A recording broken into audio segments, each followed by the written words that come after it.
안녕하세요. 문묵상. 오늘은 사무엘하 14장 21절부터 33절 말씀 보도록 하겠습니다. 네, 이제 압살롬이 돌아오는 장면입니다. 드고아의 여인의 계략, 그리고 요압의 계략 때문에 이제 결국은 압살롬이 다시 돌아오게 되거든요. 21절 내용 볼게요. 왕이 요압에게 이르되 내가 이 일을 허락하였으니 가서 청년 압살롬을 데려오라 하니라. 그렇죠? 압살롬이 이제 암논을 죽이고 나서 둘 다 다윗의 아들들이에요. 그러고 나서 이제 요압이 이거 압살롬 어떻게 이제 계속해서 이렇게 냅둬 이 저기 뭐지 다시 화해시켜야지 해가지고 이제 계략을 꾸몄죠. 어제 내용 기억하시죠? 그러고 나서 이제 계략을 꾸미는데 썼던 연기자 여인이 있습니다. 그리고 그 여인의 계략을 통해서 결국은 다시 이제 압살롬을 데려오게 해요. 그리고 22절 요압이 땅에 엎드려 절하고 왕을 위하여 복을 빌고 요압이 이르되 내 주 왕이여 종의 구함을 왕이 허락하시니 종이 왕 앞에서 은혜 입은 줄을 오늘 아나이다 하고 그거 정도에서 이제 계략을 꾸몄던 요압은 어쨌든 자기가 원하는 바가 이루어졌고 그리고 이제 다윗이 은혜를 베풀었다라고 생각해서 이제 절을 합니다. 근데 그 이후로 이제 계속해서 찜찜한 결과가 나올 수밖에 없어요. 23절 요압이 일어나 그슬로 가서 압살롬을 데리고 예루살렘으로 오니 왕이 이르되 그를 그의 집으로 물러가게 하여 내 얼굴을 볼 수 없게 하라 하매 압살롬이 자기 집으로 돌아가고 왕의 얼굴을 보지 못하니라. 어쨌든 결국은 가족이잖아요. 그러니까 이제 뭐 어떻게 이 문제를 계속해서 직면해서 해결을 해야 되는데 다윗은 여기서 이제 도망가 버립니다. 그러고 나서 이제 뭐 돌아온 건 돌아온 거지만 이제 다시 내 얼굴을 못 봐라고 이야기하면서 이제 피하죠. 온 이스라엘 가운데서 압살롬 같이 아름다움으로 크게 칭찬받는 자가 없었으니 그는 발바닥부터 정수리까지 흠이 없습니다. 그의 머리털이 무거움으로 연말마다 깎았으며 그의 머리털을 깎을 때 그것을 달아본즉 그의 머리털이 왕의 저울로 200세겔이더라. 갑자기 이 외모 이야기를 하죠. 그렇죠? 그거는 이제 압살롬이 그 아름답고 대단한 사람이었다라는 정보를 제공해 준과 동시에 나중에 이제 26절은 압살롬이 나중에 죽거든요. 근데 죽을 때와 연관된 정보 하나를 얘기해 줍니다. 그건 그때 이야기를 할게요. 근데 어쨌든 26절에 머리가 엄청 길었다. 요건 꼭 기억해 놓으십시오. 압살롬이 아들 셋과 딸 하나를 낳았는데 딸의 이름은 다말이라. 그는 얼굴이 아름다운 여자더라. 딸의 이름을 다말로 짓죠. 압살롬은 딸의 이름을 그러니까 강간당한 암논으로부터 강간당한 그 누이 이 여동생인 다말로 이름을 짓습니다. 그러니까 아직까지 그 분노 혹은 슬픔 이런 것들이 해결이 안 된 거죠. 압살롬이 이태 동안 예루살렘에 있을 때 왕의 얼굴을 보지 못하였으므로 이태는 2년을 가리킵니다. 그러니까 2년 동안 뭘 삐졌다고 말해야 되는 거예요. 뭐라고 말해야 되는 거예요? 하여튼간에 2년 동안 다윗은 압살롬의 얼굴을 보지 않습니다. nep튠 평생 안 봤을 수도 있어요. 압살롬이 요압을 왕께 보내려 하여 압살롬이 요압에게 사람을 보내 부르되 그에게 오지 아니하고 또다시 그에게 보내되 오지 아니하는지라. 그럼 이 모든 과정 중에서 중간 다리를 놓은 요압한테 가가지고 이게 신사한탄 좀 하고 그다음 이거 어떻게 나 왕을 좀 만나게 해주세요라고 부르려고 오는데 요압마저도 막 도망가고 있어요. 그래서 압살롬이 자기의 종들에게 이르되 보라 요압의 밭이 내 밭 근처에 있고 거기 보리가 있으니 가서 불을 지르라 하니라. 압살롬의 종들이 그 밭에 불을 질렀더니 그러니까 압살롬도 역시 목적을 성취하는 데 있어서 수단 방법을 가리지 않죠. 예. 아니 갑자기 불을 질러 미친 거 아니에요?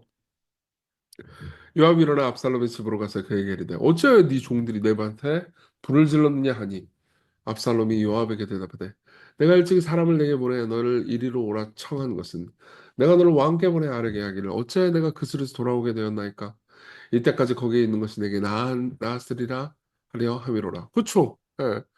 차라리 그 외국에 있어가지고 그냥 살걸 어차피 얼굴을 안 볼 거면 왜 중간에 요압은 중간 다리를 놔가지고 돌아오게 만들었으며 다윗도 돌아오라고 해놓고서 왜 얼굴을 안 봅니까 이런 거죠.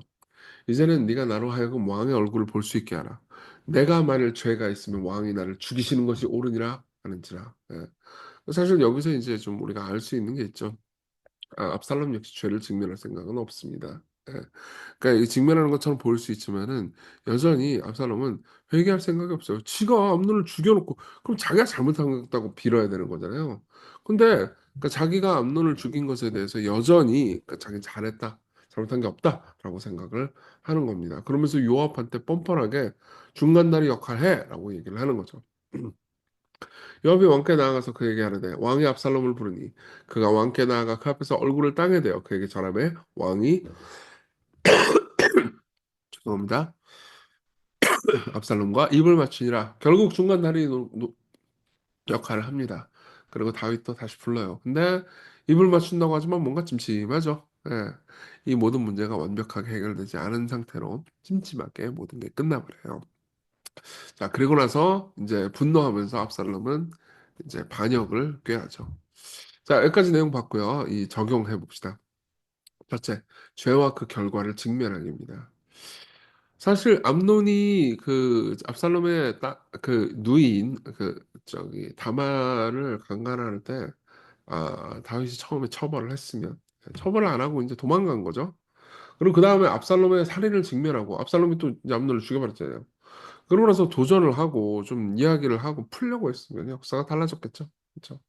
리처드 필립스는 이렇게 얘기해 줍니다. 죄를 카펫 밑으로 쓸어 넣어서 얻는 것이 얼마나 적고 잃는 것이 얼마나 많은가. 예.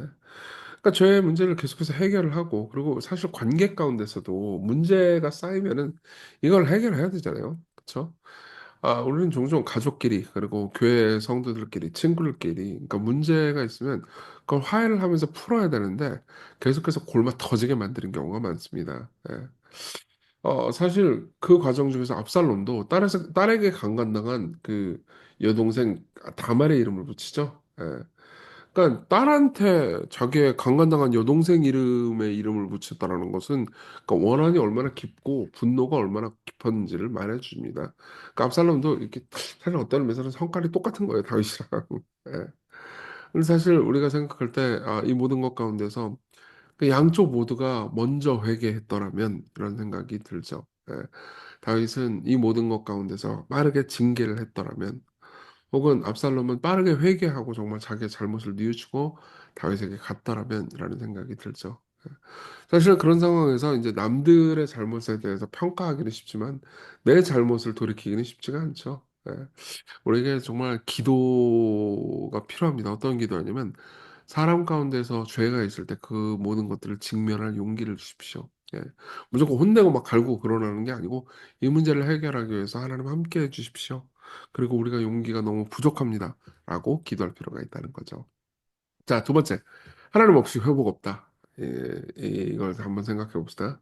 사실은 여기 이 모든 부분에서 제일 충격적인 것은 사무엘하 14장 전체에서 하나님의 이름이 한 번도 등장하지 않는다는 겁니다. 예. 사실 다윗이 처음에 이제 바세바하고 간음을 했을 때 그리고 나단한테 책망 받았을 때 시편 51편을 통해서 정말 하나님께 기도하면서 하나님을 찾죠. 예. 그리고 압살롬이 나중에 이제 반란을 일으켜요. 그러고 나서 도망칠 때 다윗은 또 눈물로 감람산을 올리면서 막 기도하고 그랬습니다. 그리고 시편에도 그때 했던 기도들이 꽤 많아요. 근데 이 모든 상황에서는 기도를 하지 않습니다. 예.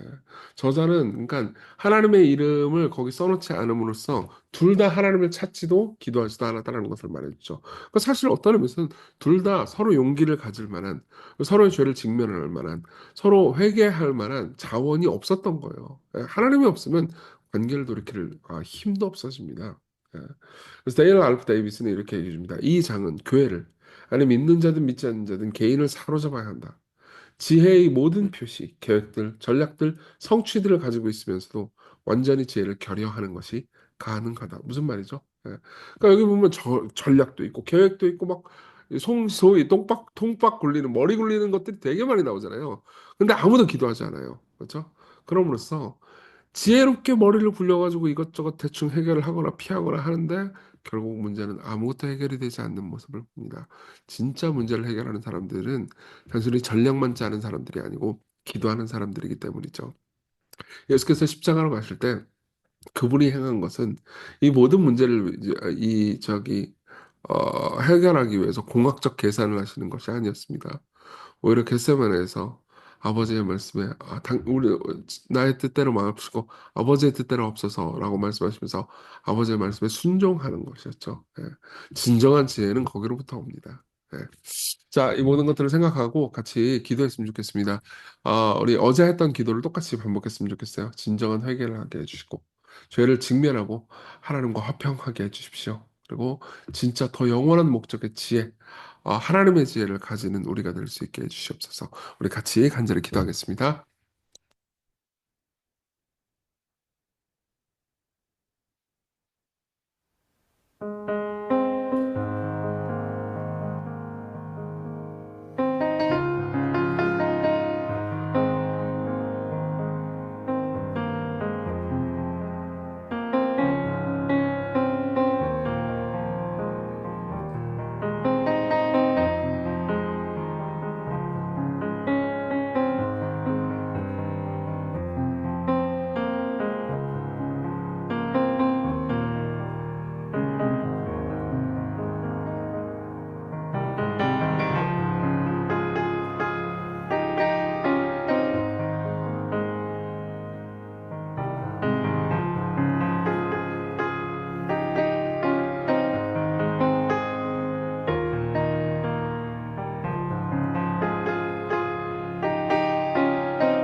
기도하겠습니다.